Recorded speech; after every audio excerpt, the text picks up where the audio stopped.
Hey guys, welcome back to another one of my Agents of S.H.I.E.L.D. Season 6 videos. I know I promised this video is going to be about predictions for Season 7, but then looking online I found a lot of questions, a lot of comments regarding Season 6, like a lot of complaints there, a lot of things that people think were not explained clearly, but then again when you look at it, they were explained clearly. But there's also the fact that some of these concerns about the season were quite legit. So I'm going to discuss them one by one over here. If I have time, by the end of the video, I'm going to discuss more stuff, more explanations that I could think of over here. But alright though, let's get started with the first one, the biggest one that everyone's been asking since the beginning of Season 6. Why is there no tie-in with Infinity War? Why is there no tie-in with Avengers Endgame? And the answer to this one is simple. It is set pre-snap, as the producers and Jeff Loeb just state.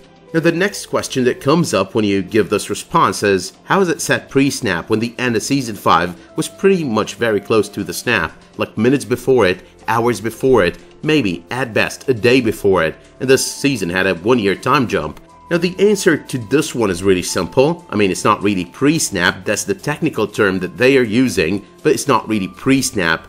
Pretty much, and as evident by the season finale, all of this is set in a different timeline. Whatever they did at the end of Season 5 created a new timeline, a branching to the new timeline. So in the original timeline, there was probably a Graviton. Graviton had to be defeated, but the methodology of defeating him was probably different. Something that they did at the end of Season 5 most definitely branched a new timeline. When you think about it, the finale of Season 6 goes to prove all of that. Think about it this way, the Avengers Endgame timeline does not have Chronicoms taking over Earth, turning it into Chronica 3, so it is impossible that this is the same timeline. It's just not practically possible and doesn't make any kind of sense at all. But that brings us to the third question, are we ever gonna see a tie-in with Avengers Endgame or Avengers Infinity War on the 7th and final season of the series? And the answer to this one is, well, everything is possible, we do not know yet. If you want to know more about that, you can review my latest video, which happens to be all about whether or not we should get a tie-in with either movie and the pros and cons to each and every scenario. But let us though move on to the next one. It's not really a question, it's a complaint about the season finale. And there are complaints I'm gonna present here that I do agree with, and there are others I don't agree with. But this one though, in specific, I don't just agree with, I'm rather gonna build on it. I'm gonna take it a little bit further.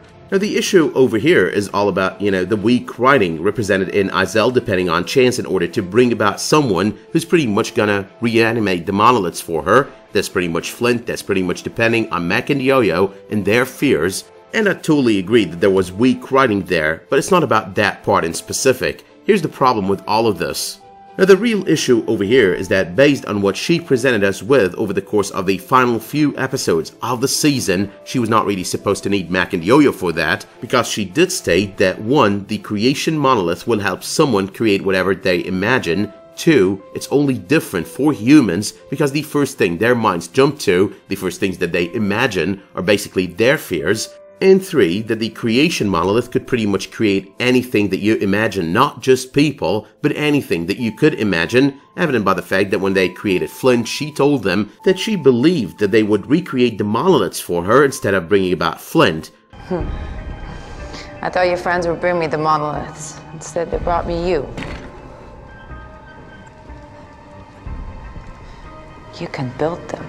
Now the thing about Izel is she's based on Mayan mythology. In Mayan mythology, she's pretty much the goddess of creation and birth and whatnot. And that's basically one of the things that made more sense in my mind. Like, this is Izel, this is that person, and at the same time, this is a creation monolith. Makes a lot of sense, tying it all up. But here though are all the contradictions. They could have indeed created the monoliths because that's what they fear more than Flint being able to bring about the monoliths. She, and as indicated by the fact that, everyone could create something with that monoliths, humans create fears, but anyone else, though, could have necessarily created the monoliths for her, and that pretty much is her. I mean, she could have imagined the monoliths and pretty much created them right then and there. So all of that bit was pretty much contradicting with what she said before. But what is the reason there? It's pretty much a plot device. They wanted to bring back Flint. They found a way to bring him by creating him as the fear, or what he does being the fear of Mac and Yo-Yo, bringing back the monoliths and whatnot.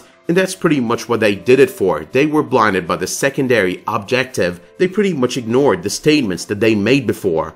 But let's move on to the next question though, which is all about the unclarity as to who attacked Enoch's Chronicom vessel on 601, and I think this one was pretty clear actually. For one thing, it was a Confederacy ship. It's pretty obvious from what we got to know later on that this is the Confederacy ship that had Altara. Were they trying to kill Fitz? That's another question. The answer is no. They were just trying to stop Fitz and Enoch, get to Fitz, and in turn try to work out time travel in order to save Chronica 2. So yeah, what happened over there is all about what we saw later on. They were always chasing Fitz, they were always chasing Enoch, and it is all because they figured it out. They figured out that there were two versions of Fitz out there, one that got in space with Enoch, and another one that was still back on Earth. Now this last question was off a Reddit post which had a related question about 603 in Malachi. You know, Malachi detecting that another version of Fitz died in this timeline, and pretty much based on that, looking for Fitz, figuring out that something was wrong. How did his devices find out all about Fitz, all about his death, and all about that other Fitz? The claim over here is that was never explained, you know, all about Malachi and his equipment finding all about the time and place of the death of Fitz. Okay, the answer is really simple. It's mostly out of Season 5. We did meet Noah on Season 5, 511. We do know that the Chronicoms did know that Enoch is taking someone to the future in order to save the planet, an extinction level event and whatnot. We also know out of Season 6 that Enoch is probably one of the higher ranking Chronicoms. Based on that conversation that he had with Atara, it's pretty obvious that at any point in time there's one or more Chronicoms on a certain planet, given by the fact that Noah replaced Enoch when Enoch left, or he was always there when Enoch was there. And we know as well that there's a chain of command, there's a reporting line to everyone within the Chronicom community.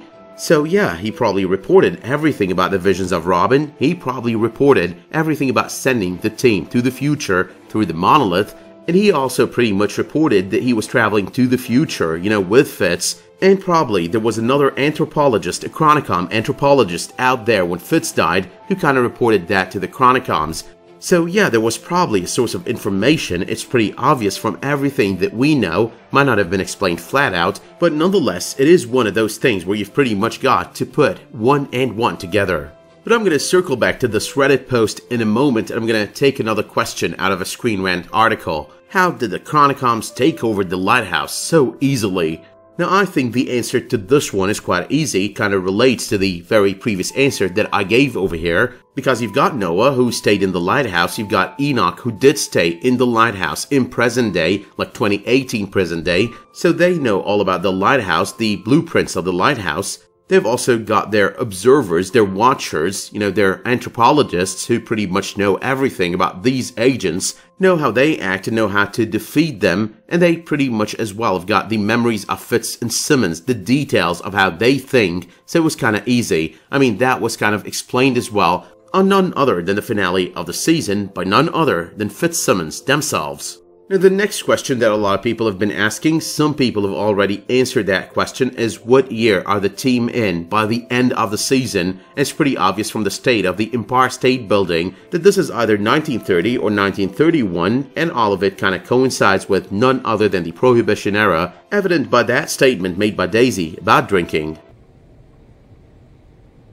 I would say I need a drink, but those are illegal now, aren't they? We're cloaked. But another question is, how did May survive? That was explained by Azel. I mean, she was thrown into that other dimension, and Azel later on explained that the concepts of life and death, they don't matter in that other dimension, you know, Azel's dimension. But moving on though to a couple of complaints that I do agree with. The Shrike repellent equipment from 608, that was never revisited, and it doesn't make a lot of sense because at the very least they should have explained that, you know, we can't repair this, we don't understand the technology, or instead they should have tried to repair it and use it against the Shrikes. But there's another one of the same kind. There's the fact that they never used that, you know, the Shrikes can't resist the cold trope. I mean, they could have created some kind of cold gun, they could have done something about that, but they never addressed that.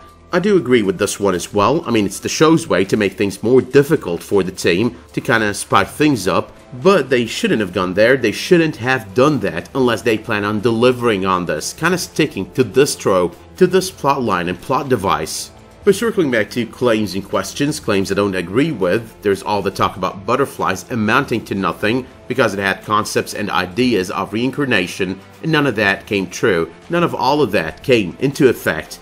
Now, I do think this one is wrong. I do think that it did come into effect, the fact that Sarge was pretty much a Coulson-generated body, a body with the memories of Coulson as well. Yes, the body is a clone, but the memories are those of Coulson's. I think that all of that was kind of reincarnation in a way. I do think as well that even though it was not the exact kind of reincarnation that we were thinking of, all of those, for one thing, could go under the category of Easter eggs, and all of those as well, and we need to remember this, were the ramblings of a crazy person, that person being Snowflake. Now, the next complaint is all about the Sarge Dialogue on 605 matching the dialogue of Coulson in Tahiti, and the problem over here is, this is pretty much Coulson all the way up until before Tahiti, like 512, decently before Tahiti. Now, I think this complaint is misplaced because the point is, this is something that Coulson would say. This is something that he said either before Tahiti or after Tahiti, but it's something that Coulson did say and would say in general. So this is really the impact of the Coulson within, and not necessarily something that Coulson had said before he was pretty much duplicated by the creation monolith. Now, there is also the complaint about the Fear Rift. It's a rift to another dimension. It's a tear in space-time. That's the complaint basically. And instead, it was retconned to become the creation monolith. And I'm not really agreeing with this one. I'm thinking over here that this was not a retcon to that. This was a retcon to what the Third Monolith is. To all of those people that were created over the course of Season 5. And wasn't really a retcon in that, because a retcon would require that something contradicts with what we saw back then. But this explanation, however, is pretty viable and goes in line with what we saw back then. Now, the rift that was created on Season 5, that was part of the mix-up of all three monoliths, all of them exploding at the same time and becoming one, their energies mixed together, so there's time and there's space, that's what created the rift. But the thing that created the people, the thing that created the fears, that was pretty much the Third Monolith, the creation monolith. So yeah, we need to distinguish between a retcon and an explanation of something that was explained differently before. And we need to rely on the fact that these people did not know what they were talking about. They were trying to find explanations. They are humans. It's not like they understand everything that they see. So there might have been a misunderstanding of what was going on, and as a result there was a bad explanation given that was kind of corrected on this season when they came to understand more about all of it. Now, there is also the question about the Incan Temple, the existence of an exact replica in Izel's dimension, why, how, all that good stuff, and the answer is simple. I mean, I did explain that on a previous video, thanks to Fred on Discord for actually doing the research there. But Pachacutec is an Incan emperor, that's the origin of the name, and Izel is pretty much a Mayan goddess, and they ended up kind of weaving all of this into Incan mythology early on in the events of the season, you know, with Marcus Benson and whatnot, the messages that he sent Mac and Yo-Yo. So there's really no need to expand on this one, there's really no need to look into this one so much. But moving on, there's the question of why the device that Fitz and Simmons created in order to prevent Izel from possessing people was not really capable of preventing the Shrikes from possessing people. Now, it was explained that the device is basically all about interfering with Izel's harmonic frequency, and the Shrikes do not really possess people. They do not just, merge with the body. They don't use harmonic frequencies. They go through the mouth and go into the body, kind of force themselves into being swallowed by the person that, they target. So simply put, the answer is they cannot be stopped in the same manner, and that's why Team S.H.I.E.L.D. created those other things, the bullets that they used against the Shrikes. With that being said though, I think these are all the questions, comments, and complaints that I did find online when it comes to Season 6 of the series. I do think I've covered all of them. Some of them I do agree with, some of them I don't agree with, and some of the questions that were claimed were not answered on this season or on a previous season were indeed answered. That being said as well, I've been checking out these comics, Omen comics, and I do like what I'm reading so far. I mean, they're promising. Can't tell you they're the greatest thing in the universe, they're just starting. But so far though, so good, so far pretty decent, so I would advise you to check them out. But in the meanwhile though, let me know in the comments down below what you thought of these questions, what you thought of these complaints, what you thought of these comments, and what you thought of the answers that I presented over here. Let me know as well if you did like this video by dropping it a much appreciated like, subscribing to this channel, and make sure while you're at it to enable notifications in order to get updates whenever I upload a new video, publish a new community post, or start a new live stream. But until the next time that you tune in for another one of my videos, Agents of S.H.I.E.L.D. or otherwise, thank you so much for tuning in to this video, and have a great day.